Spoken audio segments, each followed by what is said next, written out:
buenas tardes a todas y a todos. Bienvenidos al curso Derechos Humanos, Democracia y Gobernabilidad después de la pandemia. Hoy tenemos la sesión número 7 que está a cargo de Ernesto López Portillo. Ernesto es coordinador del Programa de Seguridad Ciudadana Ibero Ciudad de México Tijuana. Y la sesión de hoy se titula Derechos Humanos, Violencias y Exclusión Social. Les recordamos la dinámica: mantener en todo momento sus cámaras y sus micrófonos apagados. Ernesto nos va a dar su exposición y en la parte final de esta sesión entraremos a la dinámica de preguntas y respuestas para que del lado derecho, donde está el chat, puedan ir poniendo comentarios, dudas que en su momento Jacobo va a reintegrar. Sin más, le paso la palabra a Jacobo. Bienvenidos y ahora nos vemos. Les recuerdo que está llevando a cabo el Festival El Aleph en Cultura UNAM. Vale la pena que le echen un ojo a la programación en la página de Cultura UNAM, de la Coordinación de Difusión Cultural UNAM. La Cátedra Nelson Mandela, que es quien organiza esto, tiene participación también en el Festival El Aleph. Y bueno, pues quiero agradecer muchísimo a un gran amigo, diría yo uno de los máximos expertos en seguridad de este país, Ernesto López Portillo, actualmente colega en la Ibero como coordinador del Programa de Seguridad Ciudadana de la Ibero. Ernesto, es un honor tenerte aquí, un placer tenerte aquí y bueno, pues el Zoom es tuyo. Gracias, mi amigo. ¿Cómo están? Buenas tardes.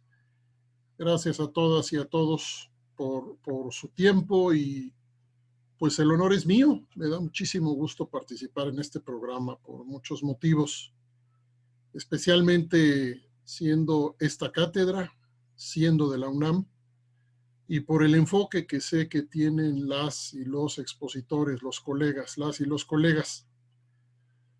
Vamos a hacer un paseo por la enorme complejidad que supone entender, interpretar e intervenir la exclusión social.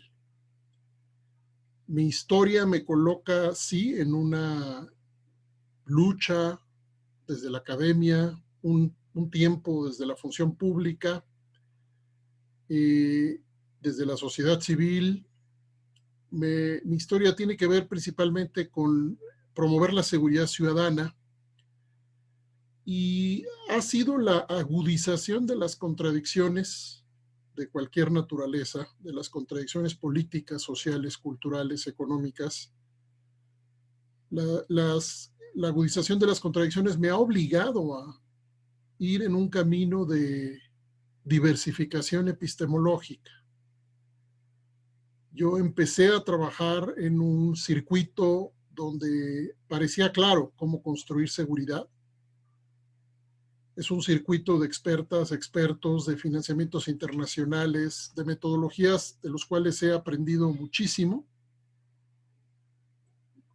Pero a últimas fechas, los últimos 3 años en particular, he migrado hacia otras posibilidades epistemológicas que pongo a discusión frente a mi historia, que sigue aún a favor de la seguridad ciudadana. Esta es la ruta que vamos a seguir.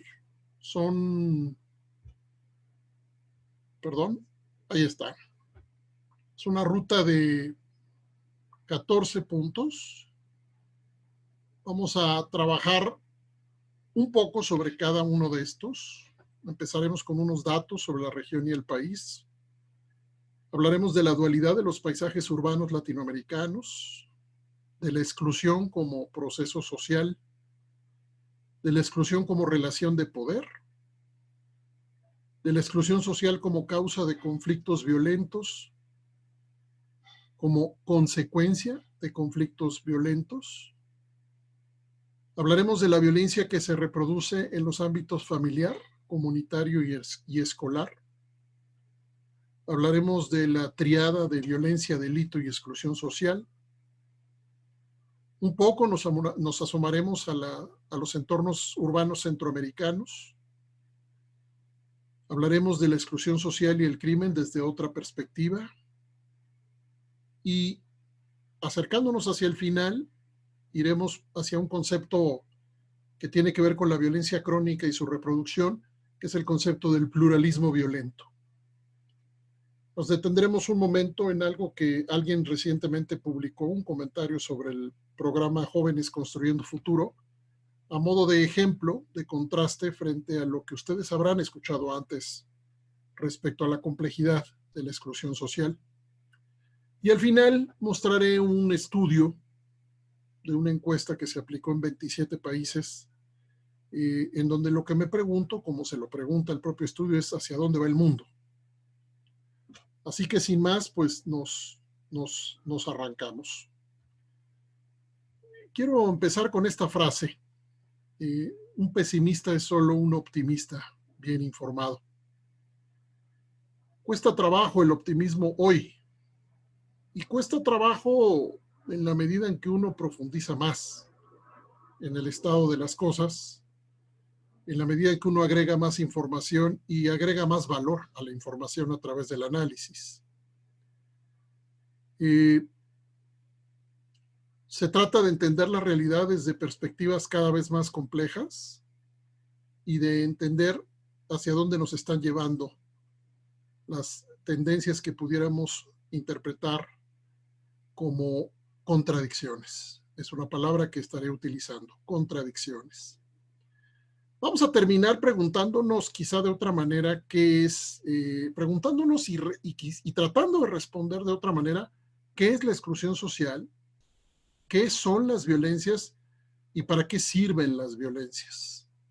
Vamos a hacernos esa pregunta de para qué sirven las violencias de una forma que probablemente nos ayuda a repensar lo que hoy creemos o lo que hoy entendemos respecto a lo que son las violencias. Déjenme mostrarles esta gráfica. La gráfica apareció en un informe de Igarapé, este instituto brasileño que trabaja muchísimo en la producción, en la sistematización de información. Aquí hay una proyección que hizo Carlos Vilalta, colega, doctor Vilalta. Él produce también su propia investigación. La proyección la recogió Igarapé. Ustedes pueden mirar, según esta proyección de 2015, hacia dónde va América en materia de homicidios. Es por ahora el único dato que quiero poner enfrente. Datos hay como nunca antes, pero me interesa mucho que se queden ustedes con esta imagen en donde ninguna otra región del mundo, por mucho, ni de lejos, camina en esta trayectoria. Hay muchas interpretaciones para este cuadro, para este gráfico, pero por ahora lo que quiero enseñarles es el tamaño del problema, visto en una proyección de aquí a 2030, si las tendencias continúan. Comparen ustedes, por ejemplo, vean África, vean la trayectoria de África, de 19.1 homicidios por cada 100,000 habitantes en el 2000, a una proyección de 3.5 homicidios por cada 100,000 habitantes en el 2030. Vean otras regiones, vean el caso, por ejemplo, de Europa, 4.7 a 2.5. Perdónenme, Europa es 2.7 a 1.7, discúlpenme. El contraste es desolador. La pregunta es, ¿por qué? ¿Qué está pasando que se puede hacer una proyección así, en donde estaríamos muchas veces arriba en la violencia homicida comparada con cualquier región del mundo? Bueno, vamos hacia adelante a mirar un poco qué está pasando.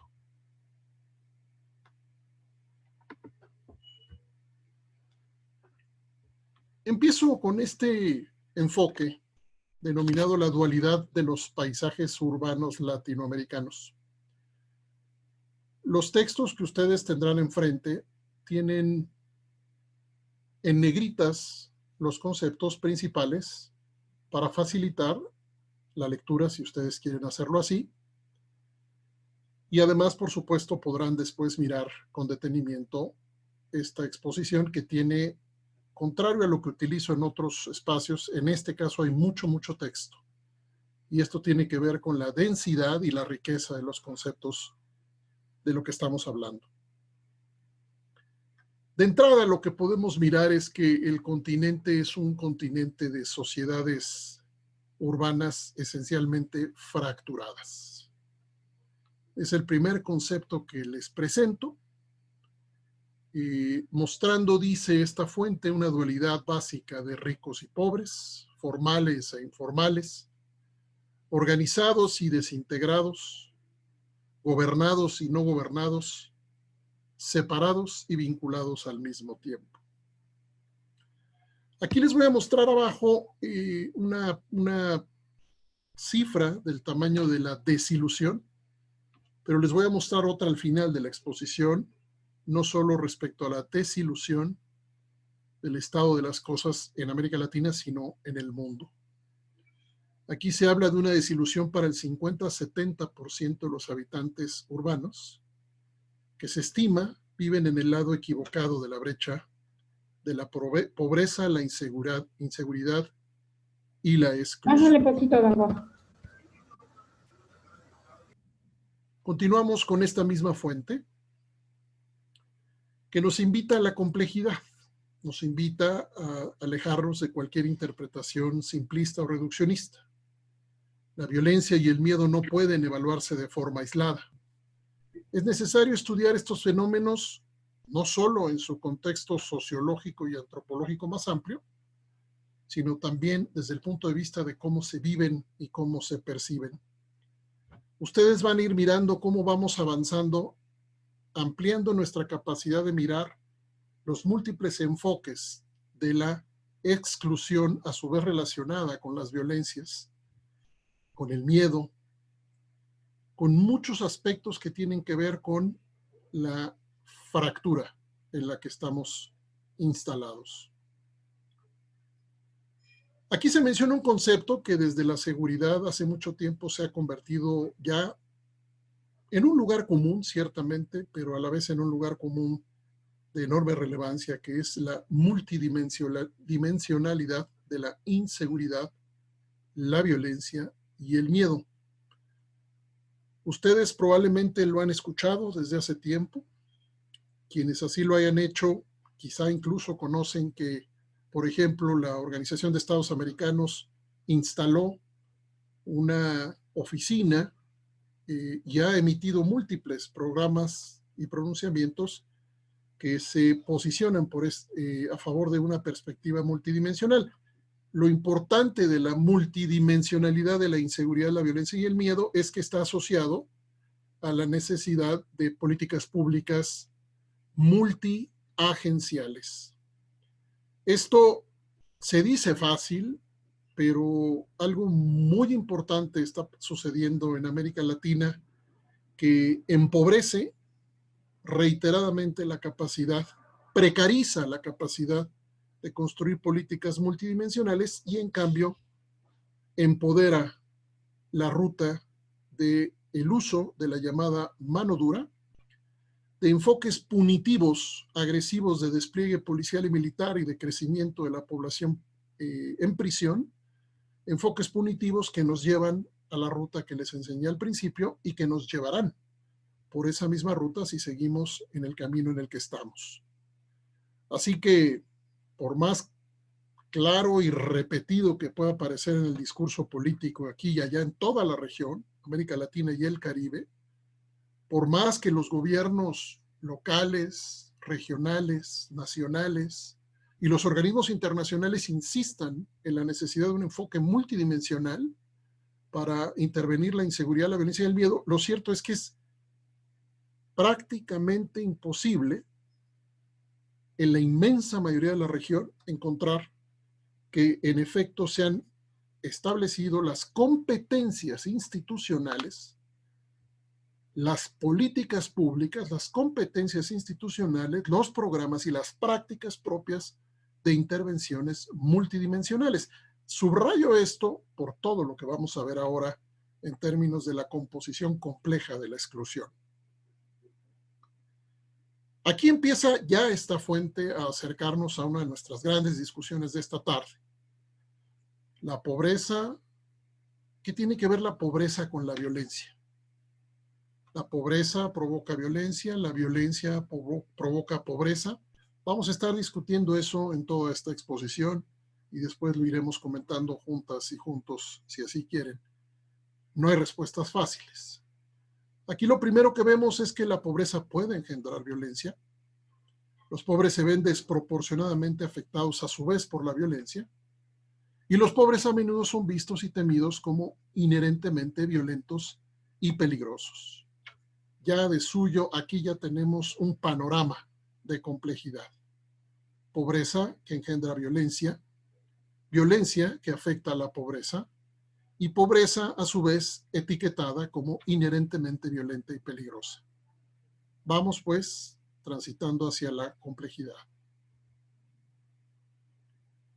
Las aproximaciones claves de esta fuente que revisamos nos hablan de vacíos de gobernanza, disputas políticas relacionadas con las fuerzas de seguridad, o un enfoque demasiado militarizado para la aplicación de la ley y la seguridad pública. Nos habla de proliferación de actores armados. Nos habla, y esto es un concepto que yo no había conocido antes, el know-how de supervivencia, que se refiere a las restricciones en la forma en la que usa el tiempo, el espacio y las relaciones sociales quienes viven el síndrome de, así llamado aquí, síndrome de inseguridad, violencia y miedo.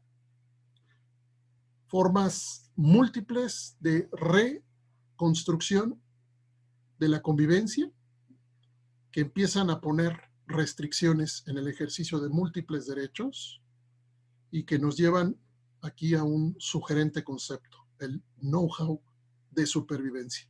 Cómo aprendemos a sobrevivir, que no a vivir, a sobrevivir dentro de las restricciones planteadas por un síndrome de inseguridad, violencia y miedo.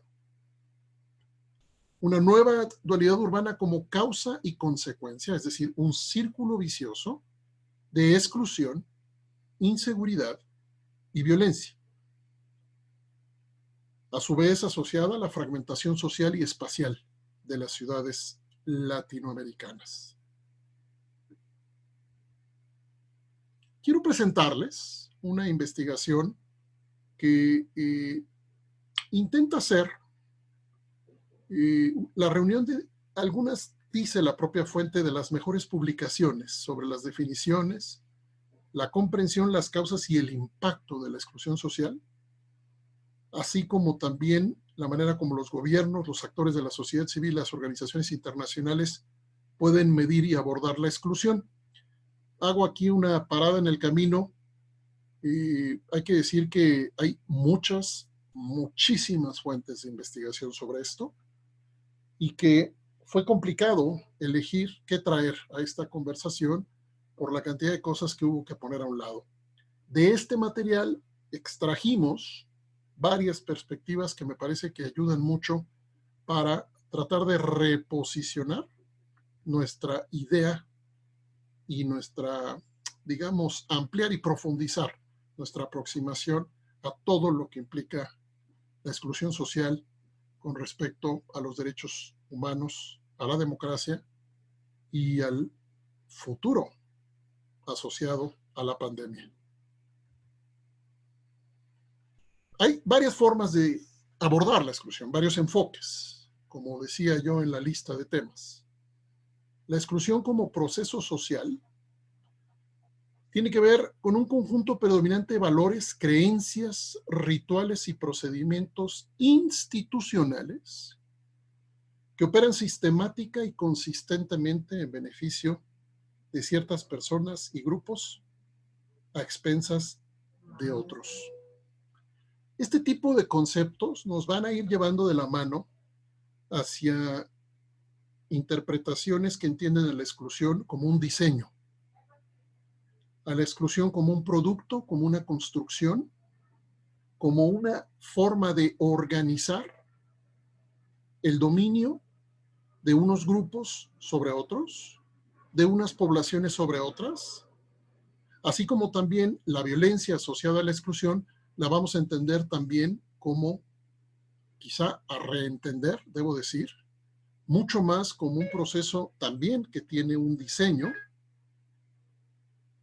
una intención, una forma de reproducción que parece que nos obliga a replantear la idea según la cual las violencias tienen que ser estudiadas y etiquetadas solamente como un mal en sí mismo y deben ser en realidad observadas como un capital utilizado por determinados grupos, fuerzas, proyectos de dominio.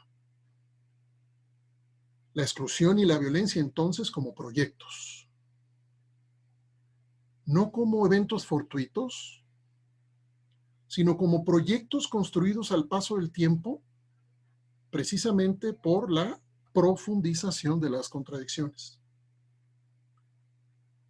Aquí habla de un concepto, cierre social.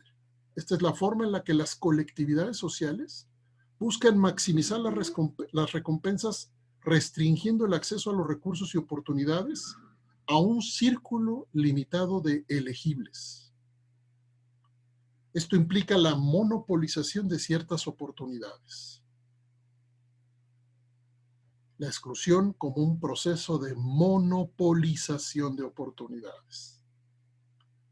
El concepto final de esta lámina, prácticas rebeldes, se refiere a las brechas entre las reglas, los discursos formales, y su implementación. Y las instituciones, según este planteamiento, perpetúan la exclusión. Cuando los trabajadores del sector público reflejan los prejuicios de su sociedad, institucionalizando algún tipo de discriminación. Fíjense ustedes cómo se va cargando de perspectivas, enfoques y de una caracterización más y más difícil, más y más difícil y más compleja. Vamos a ir más adelante a mirar cómo las características de grupos están puestas sobre o atraviesan más bien las características de ciertos grupos, la forma en la que se institucionaliza la discriminación, que a su vez es parte de la exclusión como proceso social. En este texto se redefine a la exclusión social como proceso de obstrucción y repulsión. Se obstruyen los accesos a algo y se rechaza el acceso a algo. Llama la atención sobre procesos de desventaja estrechamente relacionados al tiempo que diferencia la exclusión social de la pobreza. Y aquí este concepto es muy relevante. La exclusión ocurre en todos los niveles de una jerarquía social, y las exclusiones que no necesariamente conducen a la pobreza aún pueden tener efectos muy poderosos en procesos sociales como el conflicto. Vamos a hablar más adelante de la desigualdad horizontal y vamos a separar nuestra idea que probablemente la mayoría tiene de exclusión y pobreza. La exclusión tiene que ver con todo tipo de segmentos sociales, con todo tipo de prácticas, y parte de esa exclusión opera en grupos iguales en ciertas características. Exclusión que, por cierto, está asociada, según algunas fuentes que miraremos, con algunos de los detonantes más importantes de la conflictividad. No la exclusión que tiene que ver con una condición de pobreza, sino la exclusión que tiene que ver o que produce y a la vez es consecuencia de conflictos, entre otras cosas políticos, con grupos que tienen que comparten cierta identidad. La desigualdad horizontal. Pasamos ahora a la exclusión como relación de poder. ¿Cuáles son las dinámicas amplias que crean y mantienen la pobreza y la desigualdad? En este otro texto lo que se observa es un caso, el caso de Uganda, para sugerir una hipótesis muy importante que tiene que ver con que las relaciones de poder a menudo apuntalan y perpetúan la desigualdad y la pobreza en las sociedades. Esta fuente de investigación lo que enfatiza es que es necesaria la comprensión y el tratamiento de estas relaciones de poder para desarrollar capacidades y garantizar que grupos e individuos desfavorecidos puedan aprovechar activos y oportunidades que poseen. Lo que está diciendo esto es que es necesario, y esto nos empieza a mostrar cuán distantes estamos en los estados latinoamericanos, al menos en general, de nuestra capacidad de nombrar, profundizar, deliberar nuestras formas de perpetuar la desigualdad y la pobreza. Nombrar, analizar y deliberar nuestras formas de perpetuar la desigualdad y la pobreza. En general, las formas en las que construimos, reproducimos y profundizamos la exclusión. Continuamos en la exclusión como relación de poder. En este otro segmento de esa investigación, que reúne varios materiales, se revisa el régimen, el sistema sudafricano del apartheid, y de ahí se identifican determinados elementos claves de la explotación. Me voy a la parte final del párrafo. La explotación implica esfuerzos coordinados de los poseedores del poder, el control sobre los recursos desplegables y sus retornos, y la exclusión categórica y la división sesgada de los rendimientos en comparación con el esfuerzo. Lo que me llamó muchísimo la atención de esta forma de expresar, de nombrar, de esta forma de nombrar la reproducción de las condiciones de desequilibrio, es que podemos ir a ejemplos tan evidentes como un sistema que separó explícitamente a la población, el caso de Sudáfrica, pero de ahí nos debemos mover a todo tipo de expresiones que pueden ser infinitamente más sutiles y que sin embargo tienen exactamente el mismo efecto, cuando menos en muchos aspectos. Control de recursos, exclusión y división de rendimientos. Control de recursos, exclusión y división de rendimientos a través de múltiples formas, desde las normas, desde las políticas, desde los rituales del poder, desde los discursos del poder. Esto es un trabajo que tiene que asociarse con observaciones seguramente antropológicas en cada contexto, entre otras perspectivas, pero es muy inquietante mirar cómo se pueden encontrar formatos de convivencia social que institucionalizan, digamos, mejor, construyen un fenómeno sistémico, más explícito, menos explícito, pero igualmente contundente en términos de la exclusión. ¿Qué es el acaparamiento de oportunidades y cómo se relaciona con la exclusión social? Aquí se habla de grupos que se organizan para acumular oportunidades, excluyendo a otros de ciertas ocupaciones y sectores empresariales. Es un mecanismo potencial, dice, de desigualdad categórica. Puede combinarse con la explotación para crear diferenciales perjudiciales en oportunidades y recompensas entre los grupos de la sociedad. Toda una construcción profunda podría hacerse desde la comprensión formal que se tiene de lo que es el poder político, al menos desde algunas miradas más clásicas, desde la ciencia política, en donde, entre otras cosas, el poder político está definido como un instrumento de distribución de recursos, de compensación, un instrumento de distribución y compensación de recursos precisamente ante los constreñimientos de acceso a los recursos que enfrentan todas las sociedades. Lo que nos está diciendo la teoría sobre la exclusión como relación de poder es que el poder funciona exactamente al revés, o puede funcionar exactamente al revés.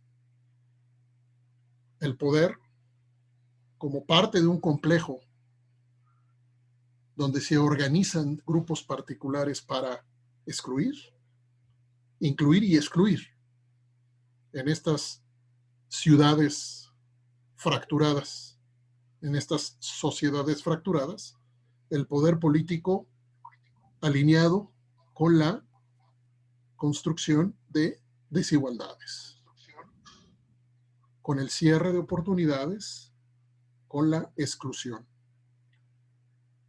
Esto, repito, es importante, desafía completamente la teoría o algunas de las teorías clásicas que siguen refiriendo al poder político como un instrumento, por ejemplo, para el bien común, según algunos conceptos, y que asumen que la construcción de las democracias tiene las reglas suficientes para que elijamos a quien nos representa en beneficio de la colectividad. Estas tesis ponen a discusión completamente ese supuesto clásico de la teoría política y de la teoría de la democracia. La exclusión como relación de poder también se pregunta si son adecuados los marcos de exclusión para comprender los vínculos entre marginación y pobreza. Se pregunta cuáles son las implicaciones de género de los conceptos centrales de estos enfoques.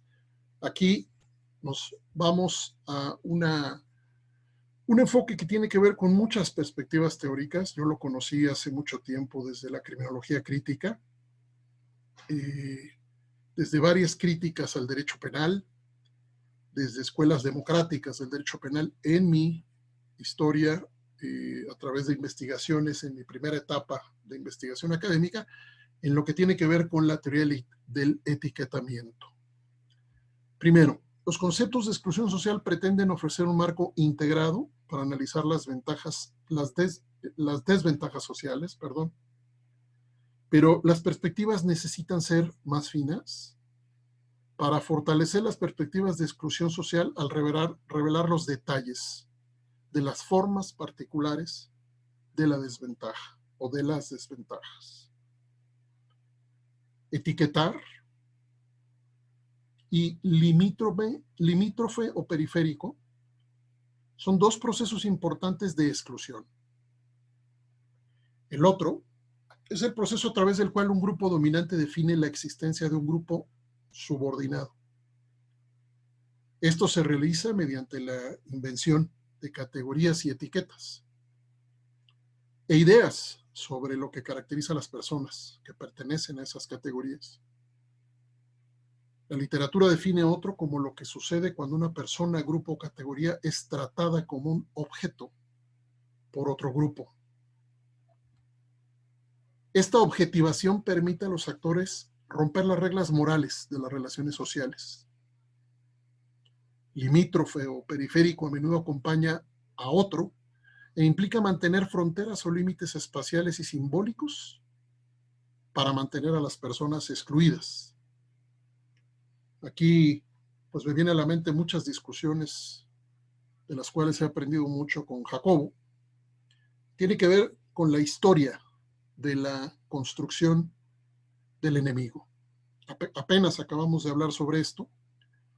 Les platico que en unas sesiones que tenemos desde que empezó el encierro, acabamos de tener a la doctora Amparo Marroquín, quien desde la UCA, la Universidad de El Salvador, expuso la construcción la narrativa política dominante, hegemónica en El Salvador durante las últimas décadas hasta llegar al fenómeno del presidente Bukele.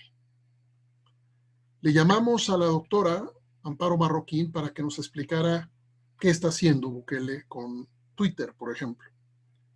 Y lo que nos trajo la doctora fue una historia que asoció ella a un concepto que me llamó muchísimo la atención, el concepto de matriz cultural. En esa matriz cultural uno puede discutir la forma como desde arriba, entre comillas, pero también desde abajo, entre comillas, se converge. Esto es, en mi concepto, lo he llamado en algún ensayo hace mucho tiempo, la convergencia autoritaria, en donde la propia sociedad y el poder político se alinean en concepciones profundamente autoritarias que construyen a los enemigos de distintas maneras. Si vamos al derecho penal, si vamos a la criminología crítica, si vamos al derecho penal democrático y discutimos desde el poder del castigo, hay una enorme beta de análisis que explica cómo se construye aquello que está mal y quiénes son los sujetos castigables en determinado momento y circunstancia de la historia.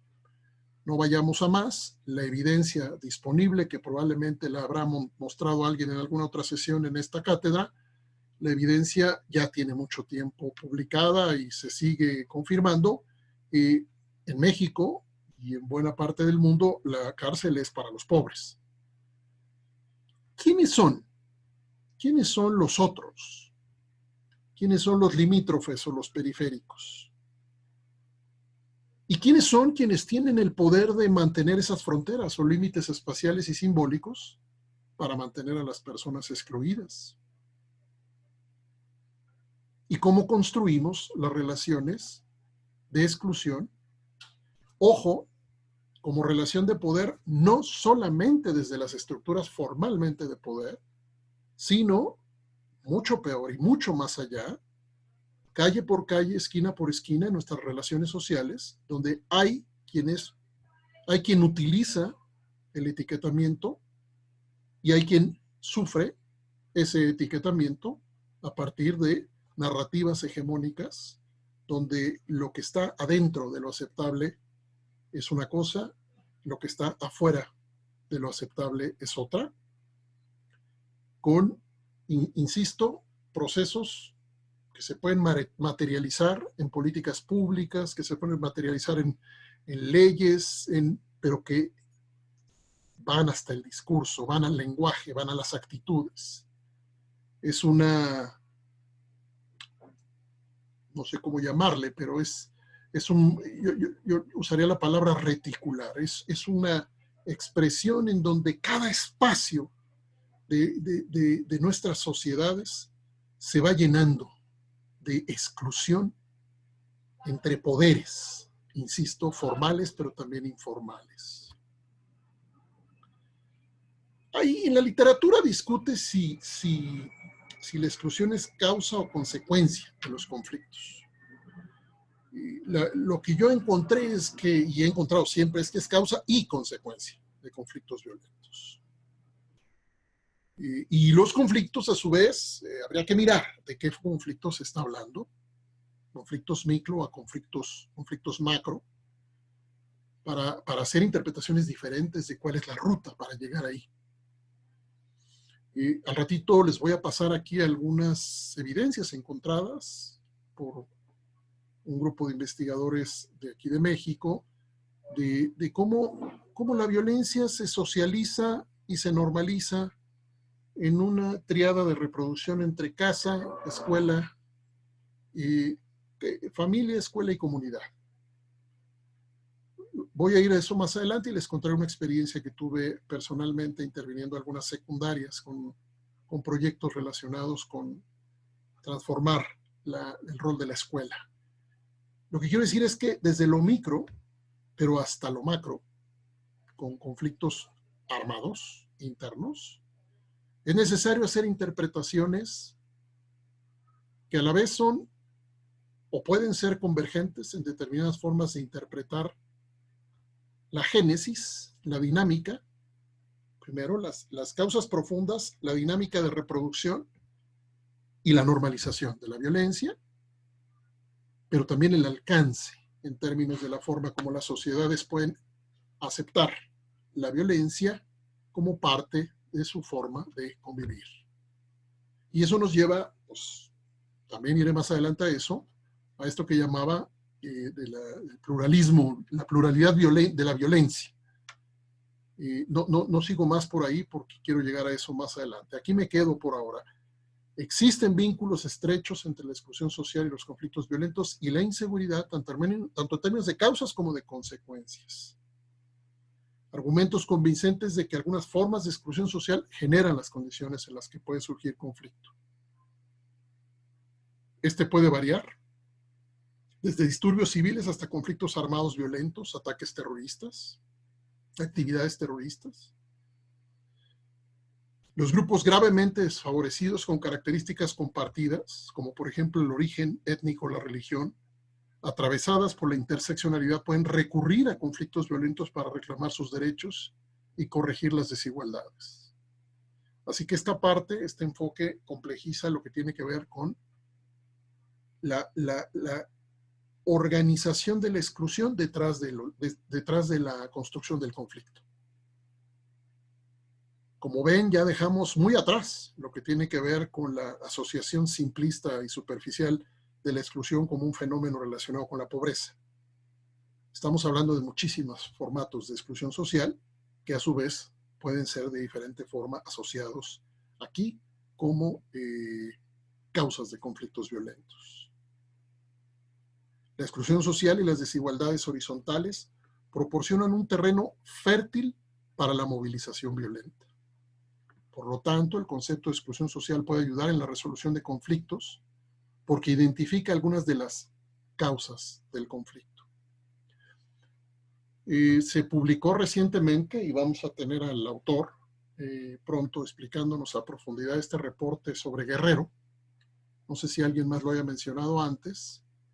El reporte sobre Guerrero que identifica 40 grupos armados. Hoy día, 40 grupos organizados y armados hoy día en Guerrero. La pregunta que yo me hago desde la seguridad hace ya muchos años es, ¿dónde están las construcciones cuando menos el intento para aprehender la complejidad de la conflictividad local para poder hacer intervenciones de política pública que sean coherentes con esa complejidad? Dicho de otra manera, para decirlo de manera muy, muy aterrizada, ¿quién, en dónde, qué oficina, qué equipo, con qué competencias, con qué atribuciones legales, qué gobierno, en dónde, en cualquiera de los 3 órdenes de gobierno, municipal, estatal o federal, en dónde está la aproximación a una caracterización compleja del conflicto que pueda, por ejemplo, mirar esto, la exclusión social como causa de conflictos violentos, no desde un discurso de generalidades, no, sino desde primero desde interpretaciones profundas, situadas en un lugar y en un contexto determinado, a su vez, para generar intervenciones igualmente situadas. Aquí me permito hacer una asociación con la más avanzada algunos de los principios de la más avanzada prevención de la violencia. Focalización, especialización y focalización. Por ahí puse un tuit hace creo que fue ayer, respecto a la campaña Cuenta hasta 10. Lo califiqué como una vergüenza, pero yo intento siempre mirar estas cosas como parte de una historia. Que saquen una campaña así, estoy haciendo este ejemplo ahorita porque es una campaña que representa la desvinculación más profunda imaginable el divorcio más evidente, imaginable, de lo que tiene que ver con una caracterización compleja de la violencia, con una campaña que lo que propone es sacar una bandera blanca y que genera múltiples consecuencias, no sé si deseadas o no, pero espero que no, y que están asociadas con un desconocimiento y probablemente una indiferencia profunda respecto a lo que tiene que ver con la capacidad de asociar a profundidad las interpretaciones de la exclusión, las interpretaciones de los conflictos relacionados con la exclusión y todo lo que venía yo diciendo antes como proceso, como relación de poder, como causa de conflictos violentos. Adelante voy a hablar del programa de Jóvenes Construyendo Futuro y regresaré un poco a esta demostración del divorcio entre las aproximaciones complejas y las decisiones que se toman desde el poder. Las desigualdades horizontales severas son particularmente propensas a ser una fuente de conflicto cuando son consistentes en todas las dimensiones socioeconómicas, culturales y políticas. Las desigualdades horizontales tienen que ver con desigualdades entre grupos que comparten determinadas identidades y a la vez entran en conflicto de una o de otra manera. ¿Cómo interactúan causalmente la pobreza y la desigualdad con el conflicto? Y aquí regresamos a lo que ya anticipábamos. Si bien existe una opinión general de que la pobreza y la desigualdad pueden conducir a conflictos, la naturaleza de los vínculos es menos apreciada. Si bien la desigualdad es un concomitante natural de los procesos económicos, en particular los impulsados por el mercado, sus implicaciones para la seguridad surgen cuando los resultados desiguales se alinean con las divisiones sociopolíticas. Y aquí será interesante comentar qué está pasando en México hoy en términos de la combinación de estos factores, donde las divisiones, las confrontaciones, los incentivos relacionados al conflicto trascienden los procesos económicos y a la vez generan un complejo de múltiples incentivos. Ya Jacobo me compartía algo y he visto algo de las sesiones anteriores, en donde se han caracterizado lo que entiendo son como fuertes incentivos para conflictos de mayor escala en este país ahora. Yo aquí, desde esta interpretación, lo que quiero decir es que la investigación encuentra que lo que tiene que ver con la aproximación que insiste en que la desigualdad o la pobreza están relacionados con la producción de conflictos, en realidad la investigación ha dado mucho más en la complejidad de los distintos factores que están ahí implicados, como dice aquí, las divisiones sociopolíticas. Un poco más sobre la exclusión social como causa de conflictos sociales, de conflictos violentos, perdón. Me voy hasta el final. Los politólogos consideran que un problema particular en los estados frágiles o fallidos es la falta de un contrato social entre el Estado, los grupos de élite y las comunidades étnicas. Esto conduce a la fragmentación política que se ve exacerbada por la convergencia de varios problemas sociales, étnicos y de explotación de recursos. Creo que hay mucha literatura, mucha investigación y crecientes opiniones convergentes en el sentido de que México está justamente en esa ruta, una ruta de fragmentación exacerbada por la convergencia de problemas sociales, étnicos y de explotación de recursos. La primera que tuvo esta cátedra con Javier Sicilia, me pareció interesantísimo y a la vez muy inquietante sus conclusiones respecto a la imposibilidad de pensar en el Estado como la salida para la resolución de conflictos, así lo entendí yo, pero por otro lado, la forma en la que los conceptos de desarrollo que dominan en este gobierno también y el uso de los recursos naturales forman parte de la narrativa que desde la perspectiva de Javier enseñan un agotamiento absoluto respecto a la posibilidad de que por esa vía, por la vía del Estado empoderado, el Estado reempoderado, se permita o se construya una posibilidad auténtica de resolución de conflictos. Ciertos grupos, como las mujeres, a menudo pueden quedar aún más marginados por el conflicto. Esto tiene que ver con la profundidad, más en la forma en la que algunos grupos quedan más afectados, quedan asociados a distintas consecuencias relacionadas con el conflicto. Y los conflictos de hoy van acompañados de una violencia sexual generalizada contra mujeres y niñas. Como consecuencia, a menudo pueden sufrir estigmatización social como resultado de violación, lesión, infección por VIH sufrida durante la guerra. Es un poco, les enseño aquí, de la caracterización que tiene que ver con las consecuencias respecto a las mujeres de los conflictos violentos. Hay subgrupos de mujeres que pueden ser particularmente vulnerables como resultado de un conflicto y con frecuencia invisibles en los procesos de paz posteriores al conflicto y al desarrollo impulsado por la comunidad. Por ejemplo, las mujeres jóvenes, hogares encabezados por mujeres, viudas y mujeres de grupos marginados. Yo aquí lo pongo a discusión.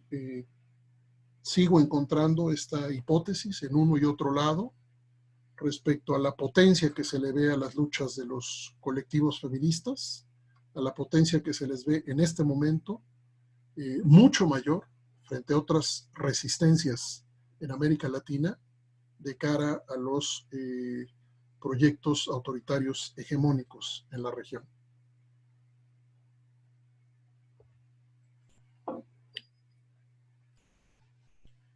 El Laboratorio de Pobreza, Violencia y Gobernanza de la Universidad de Stanford hizo este trabajo.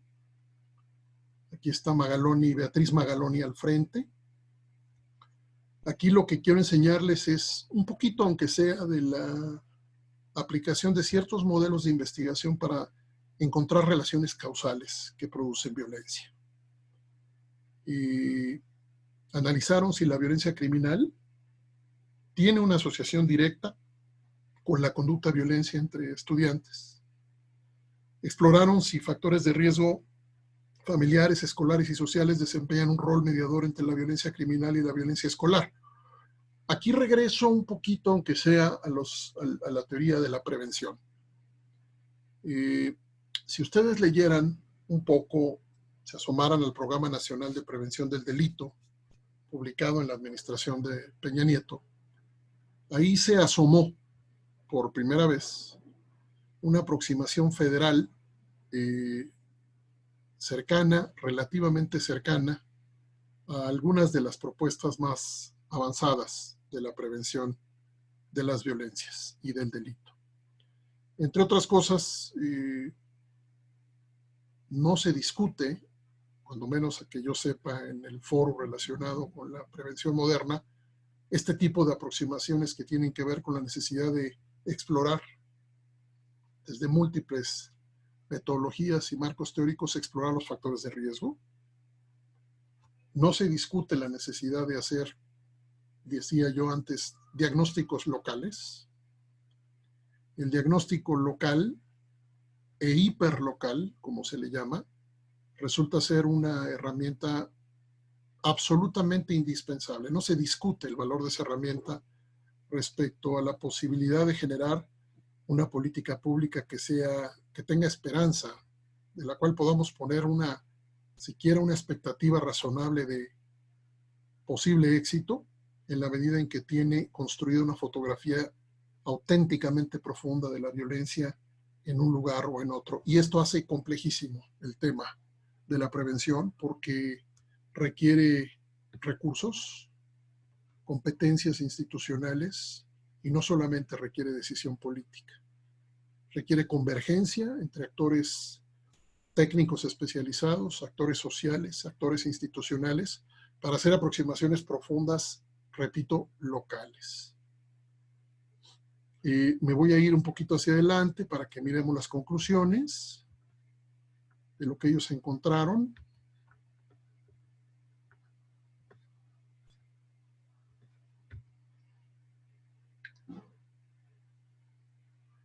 Bueno, primero estas correlaciones. Vivir en una localidad con niveles altos de violencia predice positiva y significativamente un mayor uso de violencia dentro de la escuela. Se observa significativamente más uso de violencia entre los estudiantes que consideran que la inseguridad y la violencia es frecuente en su colonia. Existe un uso más frecuente de violencia en escuelas donde se vende droga y donde los profesores no atienden la violencia escolar. Los estudiantes que reportan ser víctimas frecuentes de violencia familiar también muestran niveles mayores de violencia escolar. Pertenecer a una pandilla, consumir droga y justificar o estar a favor del comportamiento violento predicen mayor uso de violencia.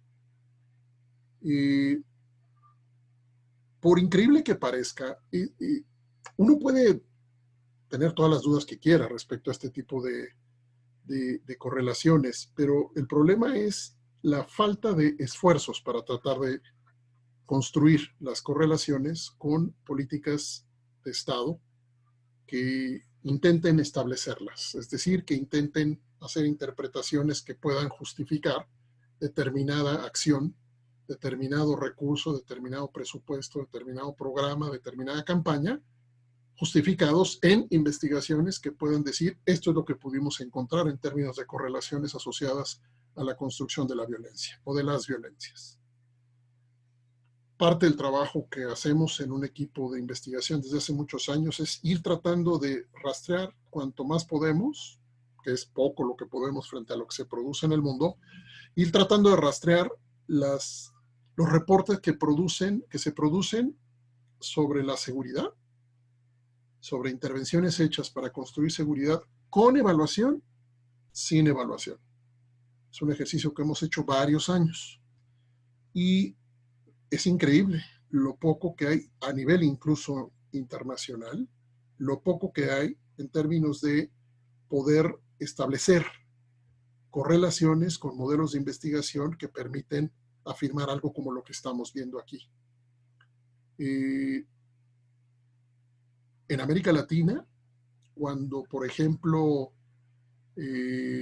Ignacio Cano, sociólogo radicado en Brasil, hizo un mapeo de iniciativas de reducción de homicidio hace ya varios años. Y cuando nosotros lo entrevistamos, él nos dijo que el problema fundamental que había encontrado era la evaluabilidad precaria, la precaria evaluabilidad, así más o menos dijo, esas fueron sus palabras, de las iniciativas en América Latina en general, en la región. Esto no tiene que ver solo con los lugares en donde no se ha reducido la violencia, sino que también en donde sí se logra reducir la violencia homicida, es casi imposible encontrar la aplicación de modelos de investigación con metodologías idóneas para poder establecer qué fue lo que pasó.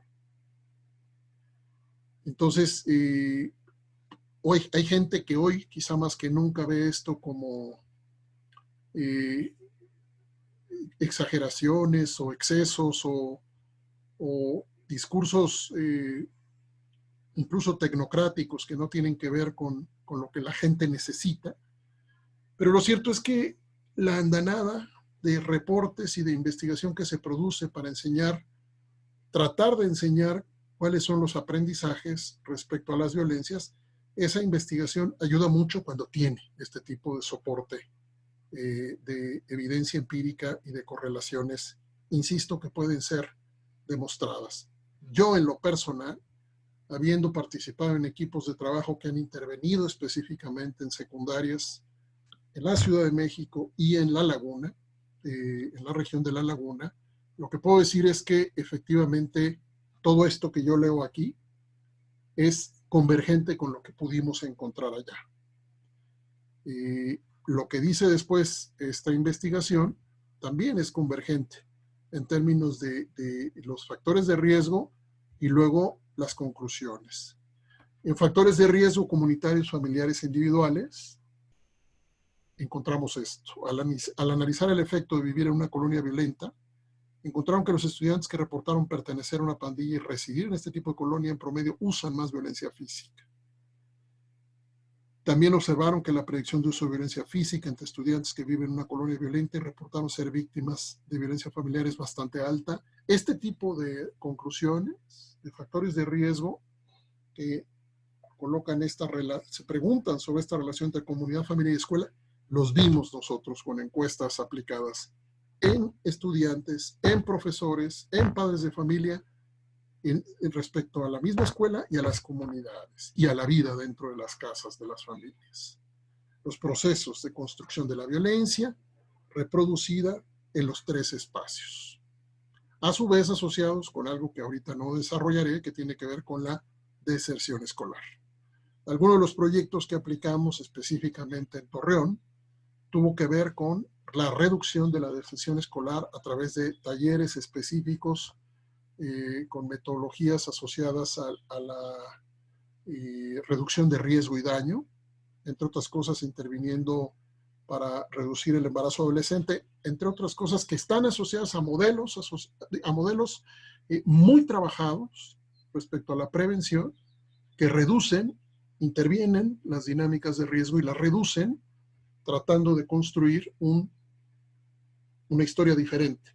De estas historias personales, estas historias familiares, estas historias escolares, estas historias familiares, transformándolas a través de procesos de intervención que tienen metodologías que, repito, metodologías que soportan en la medida en que pueden explicar por qué están haciendo las cosas de cierta manera y no lo están haciendo de otra. A diferencia de la inmensa mayoría de las decisiones políticas asociadas con nuestros temas hoy en día. Solo aquí subrayé muy poco, la escuela debe fortalecer su función socializadora. Aquí solo lo que diré es que lo probamos hacer de la escuela algo diferente. Hicimos de la escuela una especie de nodo de sinergia, de construcción de alternativas, haciendo de la escuela un actor social comprometido con la comunidad y con las familias. Hay mucho que decir respecto a eso, pero el potencial de proyectos profundos para acompañar a escuelas que transforman su propia relación con las familias. Primero transforman el rol de la escuela, transforman el rol de los profesores, de las maestras, de los maestros, y luego transforman la relación de la escuela con la comunidad y con las familias e involucran a la familia entera en procesos de transformación. Tienen efectos, lo he visto, efectos evidentes y esperanzadores absolutamente en términos de reconstrucción del tejido social. Abajo dice, se requiere un cambio de paradigma en el que la cultura de paz y los principios de dignidad, democracia y derechos humanos sean el marco que define las políticas de tratamiento y prevención de la violencia escolar. Este es un ejemplo de la investigación que trata de correlacionar, que enseña correlación en los procesos de construcción de la violencia. Aquí les traje un poquito de la perspectiva de la OEA. Y aquí hay algo que se parece a algo que también ha dicho Jacobo hace algunos meses, lo sintetizabas, Jacobo, diciendo que lo que necesitábamos era más Estado. Aquí, miren la frase en las letras más grandes. La solución al problema de la inseguridad no reside en elevar los niveles de seguridad. La solución consiste en dar preferencia a políticas públicas más inclusivas, que transformen los enfoques coercitivos en una seguridad de base comunitaria, confiriendo más importancia a las políticas de prevención que a los enfoques meramente punitivos. Hace muy poco tiempo yo hubiera cerrado esta frase diciendo, ahí está la frase, estoy de acuerdo con ella, voy a explicar por qué. Ahora cierro la frase preguntándome si eso es posible. De cara a la construcción de los procesos de exclusión y la forma como podemos interpretar de qué están hechos los procesos de exclusión y en las condiciones en las que han evolucionado las violencias, yo me pregunto si esto es posible. Y es lo que llamo confrontar la promesa de la seguridad y concretamente la promesa de la seguridad ciudadana, confrontarla con la evolución de la realidad, que es algo de lo que hacemos hoy en el programa de seguridad ciudadana de la Ibero. Estamos problematizando el paradigma de la seguridad ciudadana después de haber revisado todo su discurso formal, después de haber revisado continuamente los reportes que se producen y después de haber vivido personalmente 2 décadas de construcción de proyectos de seguridad ciudadana donde los resultados esperados fueron solo excepcionales, nos estamos haciendo una pregunta dificilísima que tiene que ver con problematizar las posibilidades en el mundo real de construir una seguridad ciudadana que ponga en el centro a la gente. Y esa es una de las preguntas fundamentales de la sesión de hoy. Insisto, yo me hubiera quedado hace algunos años con la frase, con el enfoque, un enfoque atractivo, convincente quizá en términos teóricos, pero revisando la evolución de la descomposición, de la recomposición, debe decirse, de la forma en la que estamos construyendo la exclusión social y las violencias, yo me hago la pregunta y al final diré algunas cosas en donde la pregunta ya está incluso rebasada desde ciertos enfoques teóricos. Ahorita diré por qué.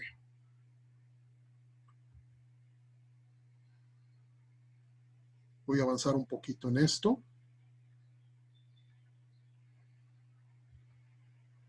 La exclusión social implica una discontinuidad importante en las relaciones con el resto de la sociedad y señala 5 factores clave. Yo quiero aquí dejar esto, me parece especialmente sugerente para su lectura a profundidad, multidimensional. No se puede medir únicamente por el nivel de ingresos. Dinámica. Incluye las circunstancias actuales, las oportunidades y las opciones futuras. Colectiva. Relacional. Catastrófica. Relativa. Situada. Implica la agencia, es decir, la exclusión social es consecuencia de las acciones u omisiones de individuos, grupos e instituciones. Es todo esto. Multidimensional, dinámica, colectiva, relacional, catastrófica, relativa e implica la agencia. Solo con esta lámina, uno debería preguntarse en dónde está la política pública. Solo con esta lámina. Políticas públicas fragmentadas, por decirlo menos, en general, construidas desde ínsulas, donde los gobiernos, les recuerdo que por varios años participé tuve una función de consultoría varios años en el Poder Legislativo y antes empecé en el Instituto Nacional de Ciencias Penales mi trabajo de investigación y después tuve una asesoría en la Procuraduría General de la República un tiempo y etapas que me dejaron un aprendizaje insustituible en términos de mirar al poder como un proceso de distribución de espacios, desde concepciones patrimoniales de las que se ha discutido muchísimo, que a mi entender siguen ahí, concepciones patrimoniales que lo que hacen es parcelar los espacios, los gabinetes, y a su vez fragmentando las políticas. Desde ahí, solo con esta lámina, discutiendo respecto a la forma, preguntándose la forma como dialogan o no dialogan las decisiones que supuestamente intervienen o que deberían intervenir integralmente los contextos donde se sitúan las intervenciones, ahí ya tendríamos muchísimo para discutir, comenzando por lo que ya explicaba antes de la multidimensionalidad. Las medidas, aquí regresamos un poco más a las críticas que tienen que ver con el dominio de una medida, de un concepto punitivista de la política criminal. Regresamos a esto porque tenemos que mirar a América Latina con una condición particular respecto a esto, dado los efectos y dado el proceso que toma nueva fuerza, mucha fuerza, de militarización de la seguridad. que es, en mi concepto, debe ser llamado como la fase superior de este paradigma hegemónico de la seguridad enfocada en el uso de la fuerza y el castigo.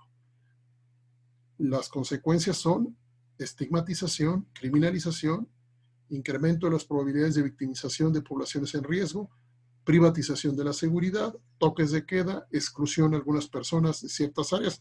Hay muchísima investigación sobre esto. Uno auténticamente podría preguntarse, si solo trabajáramos el enfoque de seguridad, ¿a dónde van las políticas de seguridad en América Latina y el Caribe?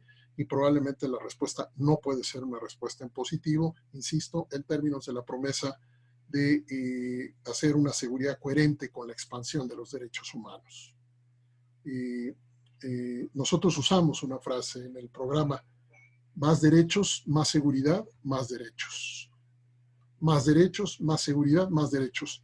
Hay toda una discusión conceptual atrás de esto, pero básicamente colocamos en un esquema que hemos diseñado, colocamos frente a frente el paradigma democrático frente al paradigma autoritario de la seguridad, y en términos muy breves les diré que la seguridad en un paradigma autoritario es siguiendo el concepto de un autor español, Barcelona Lob, la seguridad es una cláusula de habilitación de poderes. En un paradigma autoritario, la seguridad es una cláusula de habilitación de poderes. En un paradigma democrático, la seguridad es una cláusula de habilitación de derechos.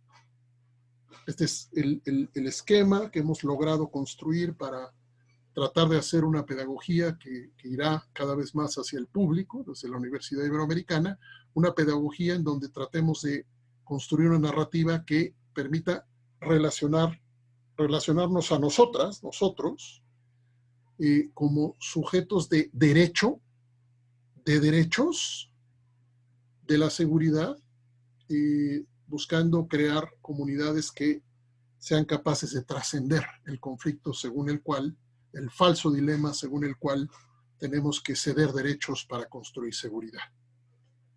Lo digo porque son las tensiones, es la lucha entre dos grandes lecturas de la seguridad que a su vez tienen detrás dos grandes lecturas de la función del Estado, y que a su vez tienen detrás dos grandes acuerdos muy diferentes en términos de un pacto social que debiera trabajar por la inclusión frente a un pacto, o más bien frente a la inexistencia de un pacto social y la existencia de pactos privados que trabajan a favor de la exclusión.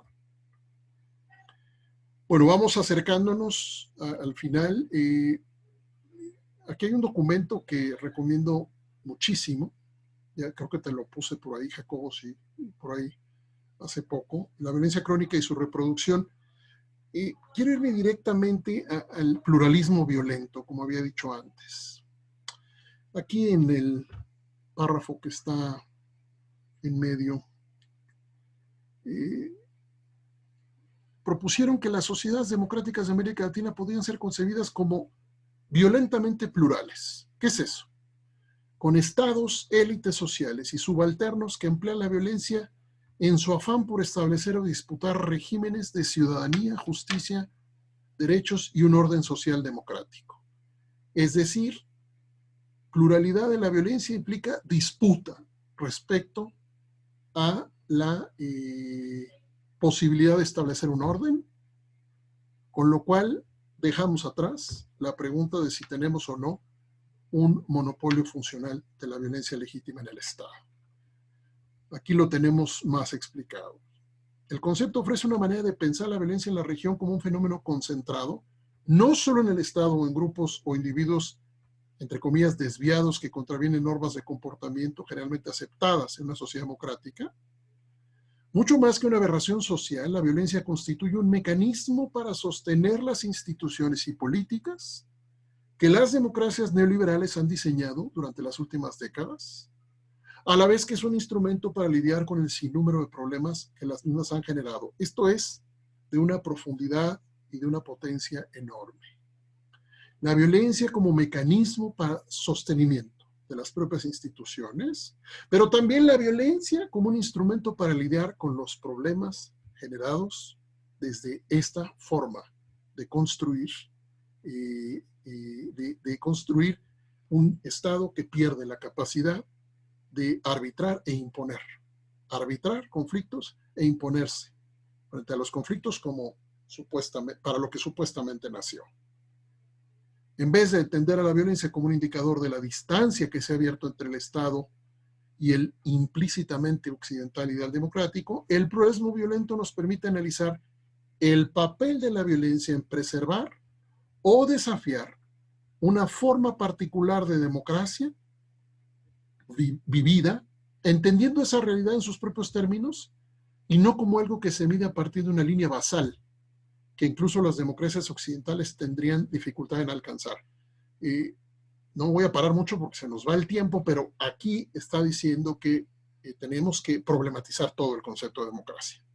Básicamente lo que está diciendo es que a la luz de lo que está pasando con las violencias tenemos que problematizar qué entendemos, qué entendíamos por democracia, qué entendemos por democracia y preguntarnos si alguien puede cumplir, como dice ahí, incluso las democracias occidentales tendrían dificultad en alcanzar si pusiéramos una línea basal de estándares de lo que llamamos democracia. Esto me parece que es un importante concepto que como a la manera de subtexto o sustrato de toda la exposición de esta tarde. Todas las formas de exclusión están mostrando que las violencias están fragmentadas. Las distintas formas de violencias, incluyendo, decía yo, violencias simbólicas. Asistimos a una recomposición en donde el pacto social, el mito del pacto social, se desnuda en realidad como formas políticas organizativas que afinan su capacidad de excluir de una y de otra manera y en consecuencia producen y reproducen al grado de cronicidad la violencia, llevándonos a la gráfica que les enseñaba al principio. La violencia no es el desarrollo de la violencia, aquí entendida como violencia crónica, tiene pues una interpretación que necesita preguntarse por qué es crónica, por qué se reproduce, por qué se amplía, por qué se agudiza, por qué se diversifica la violencia. Bueno, aquí hay una hipótesis que me parece una fuerza brutal voy a citar rápidamente otro reporte que acaba de sacar Crisis Group. Ellos encontraron 463 organizaciones armadas, organizadas en México, que pueden tener distintos nombres, organizaciones delictivas, podrían tener distintos nombres en función de desde dónde se les interprete. Pero interesante, la Fiscalía General de la República dijo que había 37 cárteles en 2019, y lo que hizo Crisis Group, siguiendo los narcoblogs, fue identificar, si recuerdo bien la cifra, 463 organizaciones haciendo un estudio longitudinal. No sé exactamente, no recuerdo en qué año empezaron, pero terminaron en 2019 y lo han publicado recientemente. Entonces, ¿dónde está el Estado? ¿Dónde está el Estado y dónde está la violencia? Si quieren, si nos quedáramos solamente en esta sesión con la pregunta ¿dónde está el Estado y dónde está la violencia? Con eso tendríamos para discutir horas, para saber si tenemos futuro en términos de una concepción democrática de la seguridad. Bueno, aquí rápidamente, esto se publicó recientemente, me lo encontré, a Daniel Hernández Aldaco lo sigo, publicó esto recientemente, rápidamente me voy al punto. Este es un proyecto que tiene el discurso de ser un programa de prevención de la violencia.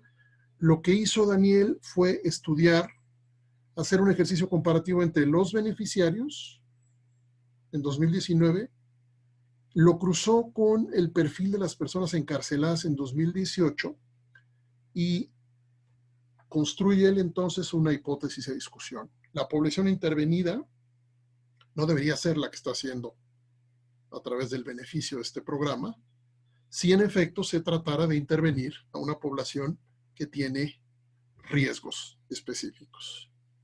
Enseña que la población intervenida debería ser jóvenes del norte con educación primaria, a partir de lo que estudia de las personas encarceladas, mientras que la beneficiada en promedio son adultos con educación media. Yo coloco ahí la frase no hay focalización. No la hay. Si hubiera focalización, los recursos irían de una manera particular a donde tienen que ir en función de los factores de riesgo que fueron estudiados en el diagnóstico. Por eso les puse el ejemplo, porque tiene, me parece que, mucha potencia, mucha elocuencia en términos de lo que estamos diciendo. Y esto es, ya estamos terminando. ¿Hacia dónde va el mundo? Bueno, en una exposición de estas reuniones semanales que les conté, alguien nos expuso su interpretación de qué es la 4T, un experto en comunicación política nos hizo un relato y mostró algunos datos, le pedí el estudio fuente y es este. Lo que dice este estudio es que el sistema está roto. Sistema aquí no explicado con un concepto en particular amplio, simplemente la forma como se entiende la manera en la que estamos organizados en sociedades. 70% cree que la economía está manipulada, tienen varias traducciones esta palabra, está dirigida a favor de los ricos y los poderosos.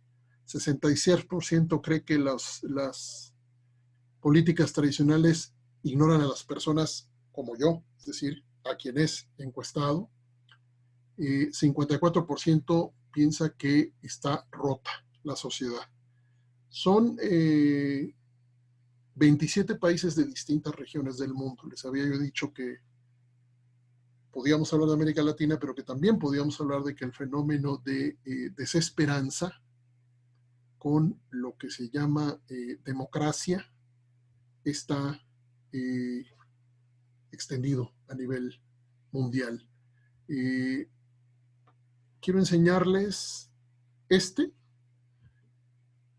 Miren a México en términos de lo que entendemos que es el sistema económico. Estamos hablando de un 79%, está hasta arriba. Aquí podemos mirar a México, pero lo que me interesaba más es mirar al conjunto. ¿Dónde estamos en términos de el descrédito que hay respecto a la sociedad, a la economía y a la política? Los partidos políticos y los políticos no les importa la gente como yo. Esto es la exposición. Estoy a sus órdenes. Gracias. Ernesto, muchísimas gracias. Pues algunas preguntas que han empezado a surgir. Yo tengo, ¿podrías nada más dar rápido, compartir o dar el título del ensayo donde se usa el concepto de convergencia autoritaria, que nos lo piden? Uy, tengo que ir a buscarlo, literal. Lo tengo que buscar. Es un texto muy viejito, pero con mucho gusto. Me comprometo, claro que sí. Te lo mando a ti o a quien tú me digas. Sí, mándamelo y yo lo pongo en la próxima sesión. Sí, señor. A ver, Ernesto, escuchando tu plática, este gobierno ha dicho que va a atender el tema de la violencia desde las causas que lo originan. Y lo que entiende este gobierno con las causas que lo origina es atender a aquellos que han sido olvidados, a los pobres.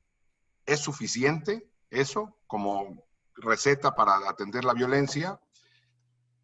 Y la otra es si la exclusión es suficiente para entenderla. Viendo las gráficas que ponías al inicio de la plática sobre impunidad, sobre violencia en distintas regiones, pues podríamos pensar que la desigualdad se encuentra también presente, por ejemplo, en el continente africano y en algunas regiones del sureste asiático, en Medio Oriente, por ejemplo.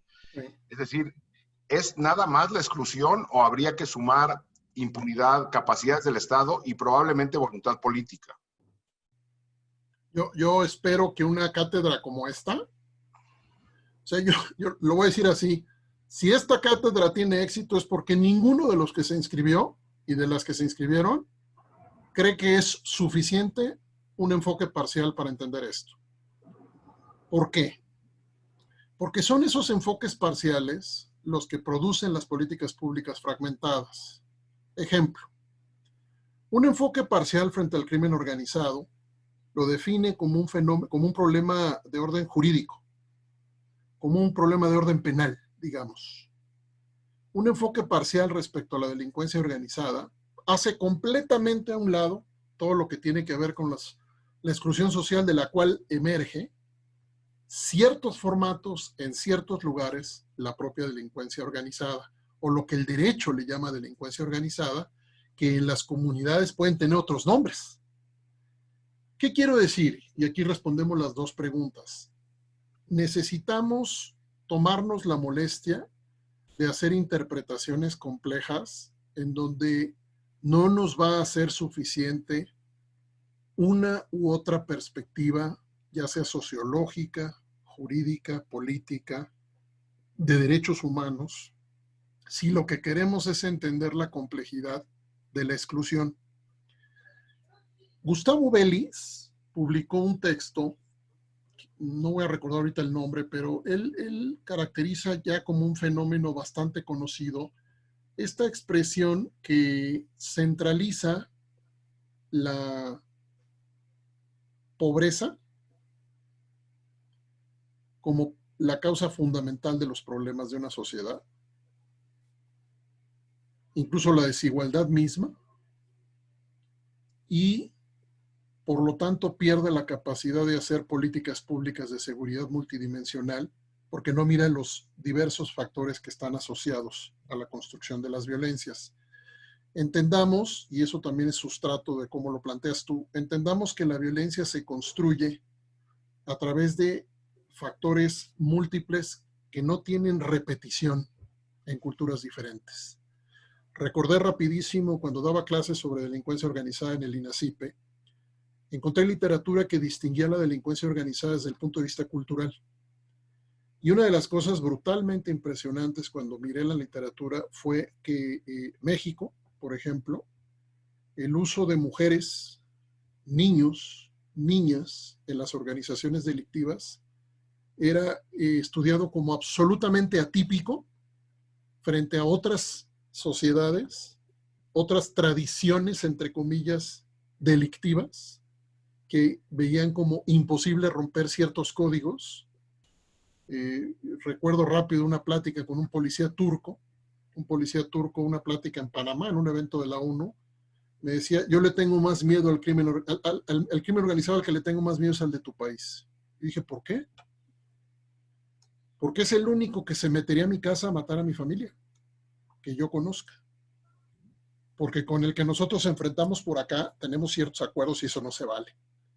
Entonces, solo lo pongo, Jacobo, como ejemplo de que si no tenemos lecturas profundas, como por ejemplo la que intenta hacer Falco en este reporte de Guerrero, que le faltan cosas si quieres, pero se sentó con la gente a que la gente le dijera lo que para ellos es la violencia. O sea, yo invitaría a todos los que nos escuchan y a todas las que nos escuchan ahorita, que escuchen a la gente que es violentada o que es perpetradora de la violencia, que busque su interpretación de qué es eso. Hay un artículo que creo que salió en El País hace unos meses, en donde jóvenes hablaban de la absoluta despreocupación respecto a la posibilidad de morir. Yo invito a que entendamos que los discursos formales no nos alcanzan para entender esto. No es cierto que toda comunidad le da un valor alto a la vida. Corpovisionarios, un despacho que creó el exalcalde Antanas Mockus de Bogotá, el primer libro que produjo, me llamó mucho la atención porque midió, Jacobo, amigas, amigos, midió el desprecio por la vida en América Latina. Era una de las conclusiones iniciales del libro, después de hacer encuestas en muchos países, el abaratamiento del valor de la vida en la cultura de nuestro país. Y te hablo de hace un chorro de años.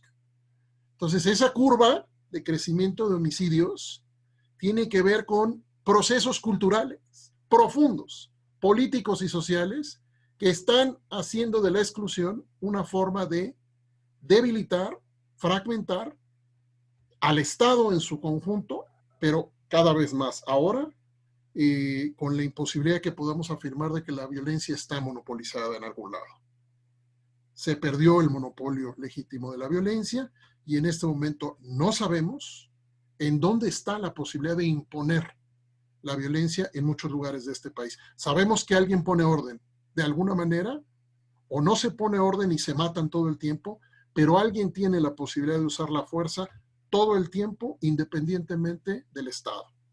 Eso se llama fractura del monopolio legítimo de la violencia. Llegamos allí hace tiempo. Sí.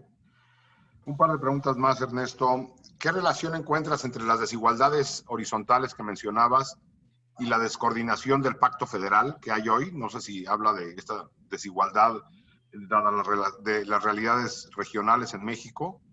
¿Y cuál es tu opinión acerca de, pues hablan de la postura de parlamentarios de Morena, pero esto ha estado presente en la discusión en México por sexenios, de tratar de acabar con la violencia incrementando penas?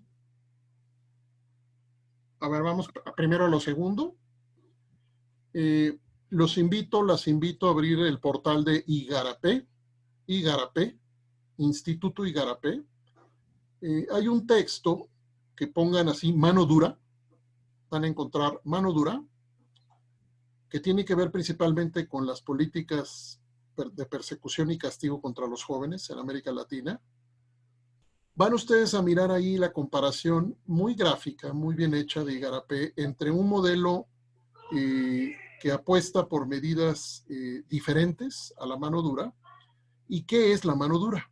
Entonces, no es Morena, no es el PAN, no es el PRI, no es Movimiento Ciudadano. Son todos, absolutamente todas y todos creen primero en la mano dura, que quiere decir el incremento. Algunos lo definen como despliegue agresivo de pie de fuerza policial y militar e incremento de castigos penales. Pero ojo, no nos da tiempo ya para entrarle, pero toda mi vida he conocido actores políticos de todas las ideologías que, independientemente de que crean o no crean en ello, no lo van a decir públicamente porque no están dispuestos a arriesgar su capital político. ¿Eso qué quiere decir? Que existe un acuerdo social de lo que llamaba Luis González, le llamó hace muchísimo tiempo, yo creo que ya ni se acuerda, índice de severidad social. Creo que no lo ha construido como tal, pero así lo dijo hace un tiempo, que quiere decir que un diputado o alguien que quiere ser diputado en campaña, lo que dice es, pues tienes razón, pero no estoy loco. ¿Cómo? Sí, no, yo no voy a decir que no debamos subir penas, porque me quedo sin curul. Bueno, esto no es caricatura, esto es la realidad. Los políticos pueden en privado decirte que eso no tiene sentido y que de hecho produce más exclusión, produce más violencia, produce más personas que se profesionalizan en la delincuencia precisamente en prisión, pero no pueden alzar la voz porque van a perder el apoyo político. Segundo, no, desigualdad horizontal y pacto federal no tienen que ver. Desigualdad horizontal es otra cosa. Si me permites rápidamente, porque es un concepto que tiene aquí rápidamente. La desigualdad horizontal constituye un marco adecuado para estudiar esta problemática, pues a diferencia de la desigualdad vertical existente entre individuos y hogares sin atención a sus características intrínsecas, ojo, la desigualdad horizontal se refiere a las diferencias entre grupos con identificaciones compartidas, emanadas de la religión, la pertenencia a un grupo étnico u otros factores que crean solidaridad como el origen regional, el género, la orientación sexual o incluso la profesión. Bueno, eso es sobre el concepto de desigualdad horizontal, que hay que seguirlo y hay que profundizarlo. Pero lo que tiene que ver con la pregunta del pacto federal, bueno, el pacto federal relacionado a la seguridad representa fiel y claramente su fracaso en el Sistema Nacional de Seguridad Pública. ¿Por qué? Porque los fines para los que fue creado el Sistema Nacional, que están en la ley de 1995, los fines no se han logrado ni siquiera en sus bases más elementales. ¿A qué me refiero? Por ejemplo, la estandarización del servicio policial profesional. Ahora, me pregunto, y dejo la pregunta abierta, si realmente ese sistema a alguien le ha interesado que construya un servicio policial civil profesional. Tengo la impresión de que no tanto.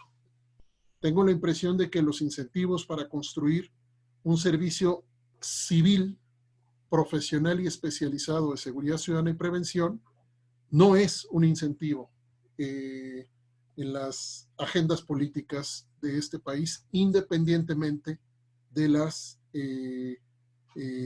líneas ideológicas que representen. ¿Por qué lo digo? Porque no se ha sostenido en 25 años un proyecto de modernización y profesionalización policial que haya podido parar la tendencia militar. Y sin embargo, la tendencia para transferir hacia los militares cada vez más responsabilidades ha dominado de manera, como sabemos, evidente. Así que la pregunta también ahí, Jacobo, es si el impulso civil de una gobernabilidad civil basada en un liderazgo civil de la seguridad está o no está colocado en las agendas políticas y de quién. Yo saldría a entrevistar a los gobernantes para ver quién quiere realmente eso y quién enfrentaría el embate militar que ha creado el propio vacío civil. De acuerdo, Ernesto. ¿Qué exclusiones crees que se agravarán como efecto de la pandemia? Y si conoces o sabes de grupos paramilitares que operaron o continúan operando en Chiapas para el despojo de tierra y territorio. Yo nada más acotaría que habría que leer los múltiples comunicados tanto del Congreso Nacional Indígena como del EZLN, donde quedan más que documentadas la presencia de grupos paramilitares y o trabajando junto con agentes del Estado para operar este despojo. Repito, son informaciones que todos los días postea el Congreso Nacional Indígena y o el EZLN. No tengo elementos para contestar sobre Chiapas, no tengo elementos. Es un tema muy delicado, así es que no podría, me disculpo. Respecto al tema de exclusiones y pandemia, he estado en varias discusiones respecto a esto y me inclino a pensar que si solamente lo miramos por el achicamiento de los recursos disponibles, empezando por el empleo, el acceso al conocimiento por parte de una enorme cantidad de escuelas, centros de educación superior, etcétera, el acceso al conocimiento derivado de las necesidades de la educación a distancia. Es decir, si nos ponemos a hacer un listado de cuáles son los efectos prácticos inmediatos, lo que tenemos es un escalamiento de las condiciones de exclusión en niveles desproporcionados, Jacobo, que quizá no hemos visto, no cuando menos a esa velocidad. Sean los que sean los millones de personas desempleadas de un día para otro por la pandemia, sean los que sean los millones, representan un fenómeno probablemente nunca visto, cuando menos en la etapa contemporánea de este país, en términos de restricción de oportunidades y probablemente transición de una forma de vida a otra que tiene que ver con ese know-how de supervivencia del que hablaba yo antes. Entonces, en síntesis, la pandemia, a mi parecer, parece ser un salto descomunal en términos de ampliación de poblaciones cuya capacidad de sobrevivir estará comprometida por el acceso a recursos que está por verse si los estados son capaces de responder a eso. Los estados, quiero decir, los países en el mundo entero, si están en posibilidades de reorganizarse para redistribuir el acceso a los recursos a la manera de la salida de una guerra.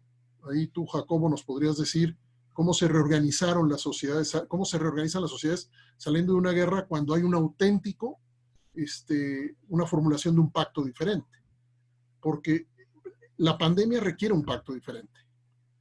No sé si lo vaya a ver, yo creo que no, pero la pandemia no requiere que veamos a quién le damos chamba. La pandemia requiere ver cómo nos vamos a organizar para construir una sociedad diferente, es lo que creo, en términos de redistribución profunda de recursos y oportunidades. Si eso no sucede, entonces la pandemia será una especie de laboratorio, como me lo dijiste tú en otra exposición que hubo aquí, una especie de mecha que termina de prender el fuego, ¿no? De la exclusión, de los costos brutales que ya tenemos antes de la pandemia, de la propia exclusión y la desigualdad. Y yo agregaría que tendría que haber un nuevo acuerdo en nacional e internacional, porque los nacionales no alcanzan. Un par de preguntas para terminar. Hay dos relacionadas con Guerrero que tienen más o menos que ver con el mismo tema.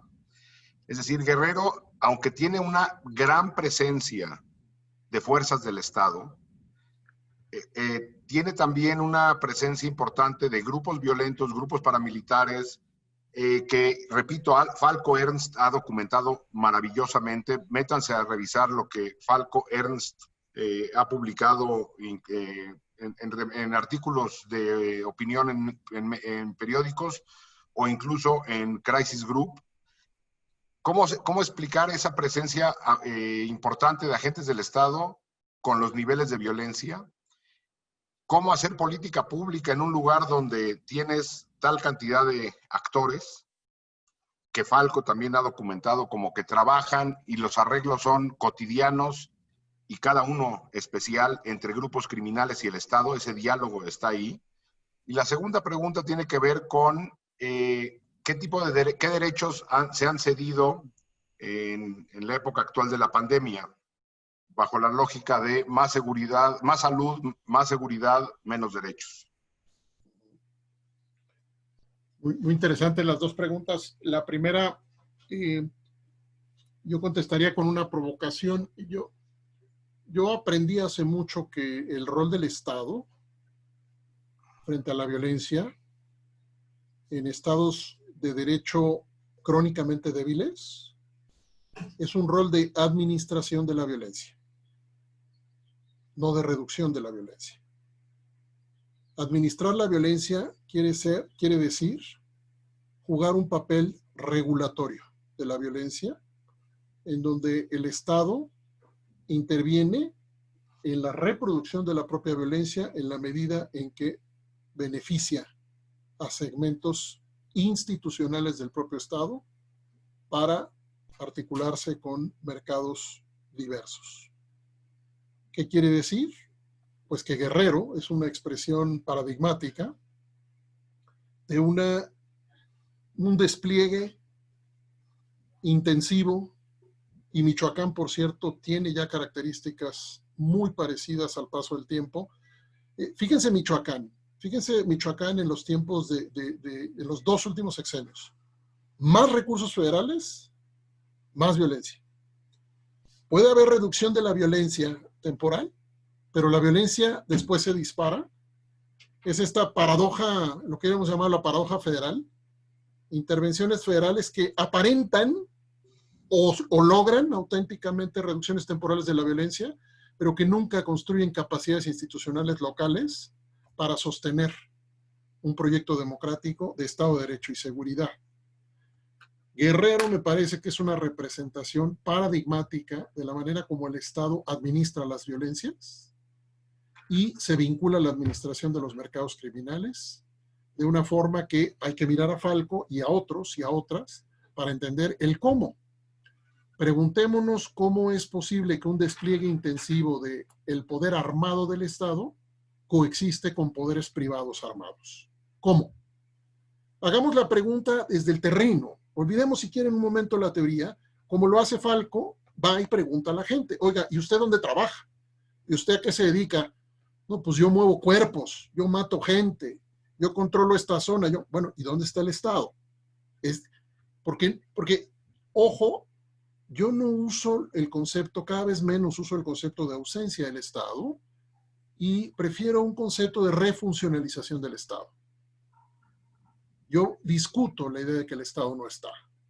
porque, entre otras cosas, porque la policía me ha dicho desde que tenía yo 19 años, que he hablado con la policía, jefe, si usted fuera policía sabría que nosotros sabemos bien lo que está pasando allá afuera. Nomás que no nos dejan trabajar. Pero nosotros sabemos. Ese discurso se lo he oído a las Fuerzas Armadas y se lo he oído a la policía. Entonces, Guerrero, termino, es una expresión extrema de un rol del Estado que, lejos de construir un proyecto de reducción de violencias que tendría que involucrar a las comunidades, lo que hace es crear un proyecto propio, las propias instituciones desplegadas, en particular las armadas, de administración de la violencia. Los derechos y pandemia. Eso está por verse. En este momento es difícil afirmar algo. Estamos a punto de hacer un corte de información en el programa de seguridad ciudadana con Sam Storr, que es la persona que hace monitoreo todos los días, por ejemplo, del trabajo de la Guardia Nacional. No quiero hacer respuestas anticipadas, pero les informo que vamos a publicar pronto un breve reporte en donde, entre otras cosas, ponemos a discusión, precisamente ponemos a discusión que el enfoque de intervención de la Guardia Nacional parece tener características no necesariamente asociadas a un enfoque de colaboración en una estrategia de salud. Pero no quiero adelantarme, Jacobo. La información que tenemos tiene muchos contrastes. Y ayer hablaba con una alcaldesa que me platicaba de cómo se han organizado en un municipio del norte para hacerle llegar comida a la gente de una forma extraordinaria, como puedo ver en otros lugares en donde sucede exactamente lo contrario. Cualquier generalización en este momento sería irresponsable. Pero lo vamos a discutir públicamente. Bueno, pues muchas gracias, Ernesto. De veras, nos dejas con un hueco en el estómago, pero con muchas preguntas, y ese era el objetivo de que estuvieras acá. Les recuerdo a todas, a todos, que las sesiones de este curso quedarán en la página YouTube de la Cátedra Nelson Mandela. Por ahora ya hay 6 de las sesiones subidas, y también les recuerdo que el día de mañana a las 5 de la tarde, Mariana nos estará mandando la liga. Estará Lisa Sánchez, que no pudo exponer el martes, con el tema del punitivismo, la excepcionalidad y las tensiones autoritarias.